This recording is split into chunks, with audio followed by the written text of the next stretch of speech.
Pendidikan membuat perbedaan besar dalam kehidupan manusia. Ungkapan dari John Locke sesuai kalau kita sematkan kepada Profesor Dr. Insinyur Muhammad Baharudin Habibie. Beliau terkenal sangat cerdas yang melampaui zamannya.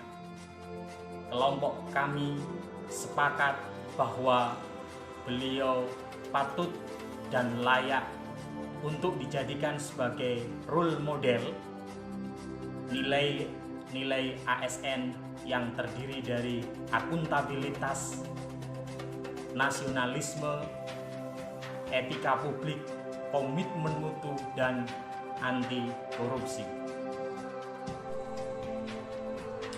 Dari aspek akuntabilitas terlihat saat beliau memegang kekuasaan tertinggi di negeri ini. Pada saat itu, Indonesia berada dalam keterpurukan krisis moneter. Tapi dalam kurun waktu 17 bulan, Indonesia kembali berangsur-angsur membaik. Salah satu kunci keberhasilannya adalah kecermatan beliau dalam mengambil keputusan. Beliau mampu menaikkan kurs Indonesia yang sedang anjlok. Nah, dari situ kita dapat melihat indikator kepemimpinan, tanggung jawab, transparansi, serta integrasi yang merupakan indikator dari akuntabilitas. Di era pemerintahan Presiden B.J. Habibie, keadaan negara sangat kacau pasca pengunduran diri Soeharto. Beliau berhasil memberikan landasan yang kokoh bagi Indonesia dengan dilahirkannya Undang-Undang Anti Monopoli, perubahan Undang-Undang Politik dan Undang-Undang Otonomi Daerah, kebebasan pers, dan berhasil melaksanakan pemilu demokratis pertama pasca Orde Baru dengan asas langsung, bebas, umum, jujur, dan adil untuk meredam gejolak dan keadaan negara yang kacau pasca pengunduran diri Soeharto. Dari sini beliau telah menciptakan nilai akuntabilitas dari kepemimpinan. Kita semua tahu, rasa nasionalisme dan kecintaan Bapak teknologi ini terhadap negara Indonesia sangatlah tinggi. Kecerdasan, totalitas, dan tanggung jawabnya terhadap negara tidak hanya terlihat saat beliau berada di Indonesia. Bapak Habibie sudah tidak terhitung berapa kali dipinang untuk menjadi warga negara asing, pun termasuk Jerman yang saat itu mengetahui potensi dan kemampuannya di bidang teknologi pesawat terbang, menawarinya status warga negara kehormatan. Tetapi Habibie dengan tegas menolaknya.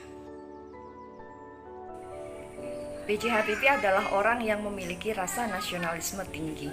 Selain menolak status kewarganegaraan yang diberikan oleh Jerman dan juga Filipina, beliau juga mendirikan The Habibie Center.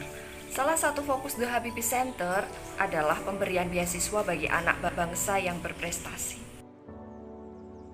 Berbicara mengenai etika publik mantan Presiden B.J. Habibie, pertama, beliau selalu konsisten membagi waktunya. Kedua, beliau memiliki rasa ingin tahu yang tinggi.